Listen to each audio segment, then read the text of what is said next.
कर्म करे किस्मत बने जीवन।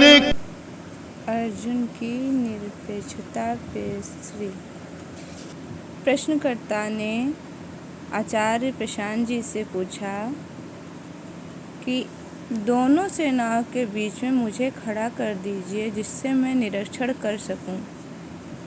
तो ये निरीक्षण वही तो नहीं आचार्य जी जिसको आप बार बार अपनी वृत्तियों का निरीक्षण करने के लिए कह रहे हैं, बाहर और अंदर। आचार्य जी इसका उत्तर इस प्रकार देते हैं, इतनी गहरी अर्जुन की मंशा थी या नहीं इसमें तो संशय है, लेकिन हाँ, जो भी कोई कह रहा है कि मैं देखना चाहता हूँ और मध्य में खड़ा करिएगा ताकि किसी एक पक्ष विशेष की ओर से न देखूं, पक्षपाती होकर न देखूं, एक निरपेक्ष बिंदु से दोनों सेनाओं का अवलोकन कर पाऊं, बड़ी बात है। युद्ध जहां आपकी पक्ष लेने की वृत्ति होती है वो और प्रबल और सघन हो जाती है। वहाँ किसी का कह पाना कि मुझे किसी माध्यम स्थान पर, किसी निष्पक्ष जगह पर ले चलो जहाँ मेरा किसी से तादात्म्य ना हो, जहाँ से मैं कौरवों को भी वैसे ही देख सकूं जैसे पांडवों को, बड़ी बात है। समान स्थितियों में भी व्यक्ति के लिए धारणा शून्य होकर, पथ निरपेक्ष होकर कुछ भी देखना बड़ा मुश्किल होता है। और अर्जुन जिस स्थिति में है वो तो निसंदेह असाधारण है। वास्तव में अर्जुन ने ये प्रार्थना ना की होती तो श्री कृष्ण का अर्जुन को गीता कह पाना बड़ा मुश्किल होता। मेरी दृष्टि में गीता की शुरुआत ही होती है अर्जुन की इस अद्भुत याचिका से।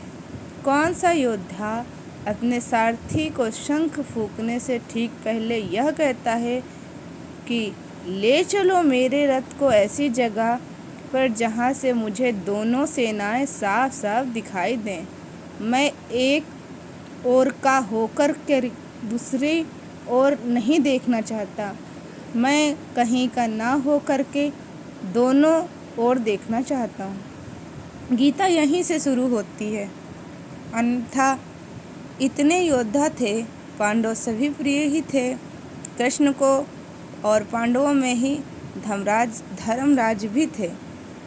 धर्म की ही शिक्षा दी जानी थी तो धर्मराज को भी दी जा सकती थी, पर अर्जुन ने जो बात रखी, जो जिज्ञासा दिखाई, वो वास्तविक धर्म है। अर्जुन ने कहा सच्चाई जाननी है, किसी का होकर नहीं, सबसे विलग होकर, क्योंकि जुड़ा हुआ हूँ यदि किसी एक पक्ष से तो कुछ दिखाई नहीं देगा। मान्यताएं, धारणाएं, पक्षपात यही हावी रहेंगे। देखा है संघर्ष के, युद्ध के, लड़ाई झगड़ों के क्षणों में प्रबल रूप से, सक्रिय रूप से, भीषण रूप से हम पक्षपाती हो जाते हैं। हमारी जितनी दलगत भावनाएं, पक्षगत भावनाएं होती हैं, हमारी सारी पेरुकियल संकीर्ण वृत्तियाँ जो सारे युद्ध के, लड़ाई के क्षणों में अति सक्रिय हो जाती हैं। आपके भाई से हो सकता है आपकी ना बनती हो सकता है आपके और आपके भाई के बीच रोज कहासुनी होती हो, मारामारी भी हो जाती हो कभी कभार, पर आपको पता चले कि भाई के मोहल्ले के किसी लड़के से, किसी व्यक्ति से लड़ाई हो गई है, आप तत्काल वहां पर भाई का पक्ष लेने पहुंच जाएंगे। घटनास्थल पर पहुंचकर आप जानना भी नहीं चाहेंगे कि ये जो रस्साकसी चल रही है उसमें गलती किसकी है। आप वहां न्याय करने नहीं पहुंचे हैं, आप वहां अपनों का पक्ष लेने पहुंचे हैं। बल्कि वहां पहुंचकर ये प्रतीत भी हो कि गलती तो इसमें भाई की ही थी, तो भी पक्ष आप भाई का ही लेंगे।